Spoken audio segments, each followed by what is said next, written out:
Salam alaikum. Bonjour à tous. Aujourd'hui, on va voir un euphémisme. Alors, qu'est-ce qu'un euphémisme? On utilise un euphémisme pour atténuer une expression jugée trop choquante. Par exemple, on a des mots qu'on va juger un peu forts, un peu choquants. Donc, on va utiliser d'autres mots pour atténuer un petit peu, pour que le mot soit plus doux. Ça passe mieux. Par exemple, donc j'ai pris une sélection comme ça, on a plusieurs mots, et on va voir par quel autre mot on peut le remplacer. Donc en même temps, ça permet de voir un peu de vocabulaire. Alors par exemple, pour mourir. Mourir, on va à la place au lieu d'utiliser le verbe mourir, on va dire par exemple s'éteindre ou rendre l'âme. D'accord? On peut dire cet homme est mort. Au lieu de dire cet homme est mort, qui est un peu fort, on peut dire cet homme a rendu l'âme. Ou bien cet homme s'est éteint. Vous voyez, c'est des mots qui sont plus doux. Pour le travail clandestin, on va utiliser l'économie parallèle, le chômage, le non-emploi.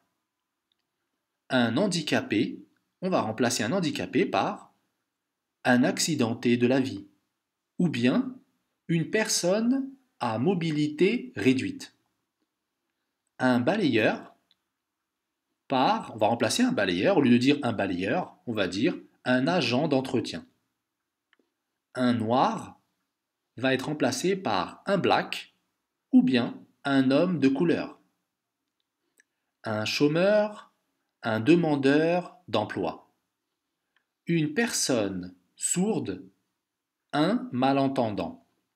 Une personne aveugle, un non-voyant. Une personne âgée, une personne du troisième âge.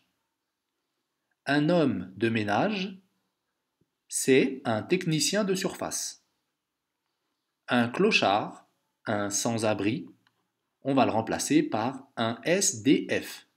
SDF qui veut dire sans domicile fixe. Un pays pauvre, si on parle d'un pays pauvre, au lieu de dire un pays pauvre, on va dire un pays en voie de développement ou bien un pays moyennement avancé. Donc vous voyez un petit peu ce genre de mots qu'on peut utiliser pour, pour atténuer des mots jugés choquants par certaines personnes. Ce sera tout pour aujourd'hui. À la prochaine, Inch'Allah.